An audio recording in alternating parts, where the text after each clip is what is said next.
Oi gente, tudo bem? Meu nome é Ellen Novaes e hoje é a nossa lição de segunda-feira. Forte na opinião, fraco na fé. E se você não é inscrito aqui no canal ainda, então se inscreve aí para receber os vídeos diários da lição da Escola Sabatina Jovem aqui do canal. Na lição com o texto bíblico de hoje, vamos entender mais sobre o que Paulo quis falar aos convertidos ao cristianismo sobre esse negócio de fraco na fé, forte na fé, ser vegetariano, comer carne, como assim, né? Vamos entender isso daí. Primeiro, precisamos voltar ao passado.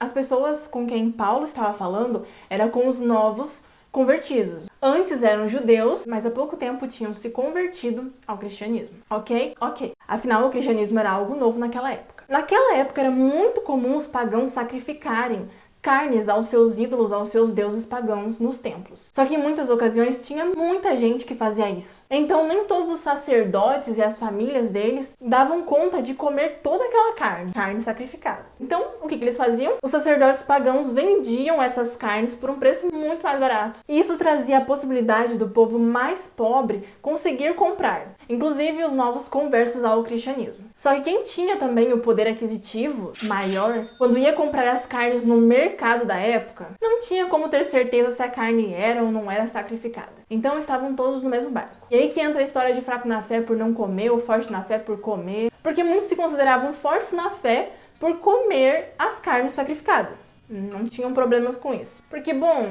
os deuses pagãos não existem mesmo, né? Então o que eles poderiam fazer? Não poderiam fazer nada. Então tanto faz se a carne era sacrificada ou não para essas pessoas. E então os que comiam criticavam os que não comiam. Os que não comiam, muitas vezes não comiam porque tinham receio de comer aquela carne sacrificada. Talvez tinham um pouco de medo, achavam que podiam estar errando, que estavam pecando, ou não queriam mesmo, preferiam não comer para evitar. Cada um tinha o seu motivo em torno desse negócio da carne sacrificada, de comer ou não comer. Aí ficou aquela coisa, né? Aquela discussão sobre quem era forte na fé, quem que não era forte na fé, aquela discussão toda. Nota, aqui não se tratava sobre as carnes puras e impuras que tá lá em Levíticos 11, como muitos aí andam espalhando, tirando o texto do contexto, né, amigos? Naquela época não é encontrado indicações de que os cristãos já comiam carne imunda. Então não era sobre carne de porco, sobre carne impura, tá? Mas Paulo quis deixar bem claro que naquela situação, naquela época, não tinha quem estava certo ou errado por comer ou não comer a carne sacrificada. Isso não tinha nada a ver com ser fraco ou forte na fé, mas o interessante é que ele deixou bem claro,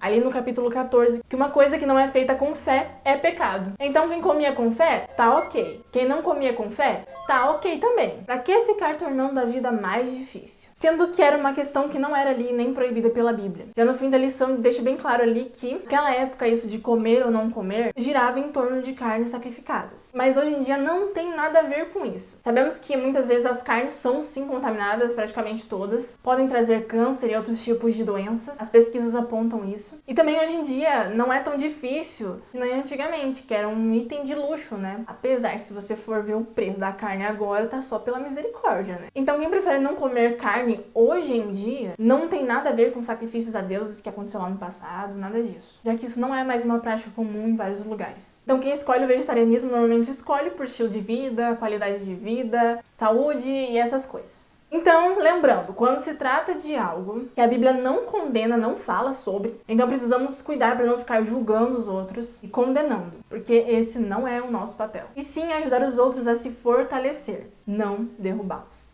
Lembre-se, como eu disse ontem, a opinião ela tem que ser para o bem. Vamos orar? Obrigada, Senhor, por tudo. Que a gente possa sempre ter um entendimento da sua palavra e colocar em prática. Obrigada pela lição de hoje, em nome de Jesus. Amém. E é isso, eu espero você na lição de amanhã, na lição de terça-feira. Aproveita, deixa seu like e compartilha esse vídeo com a sua classe.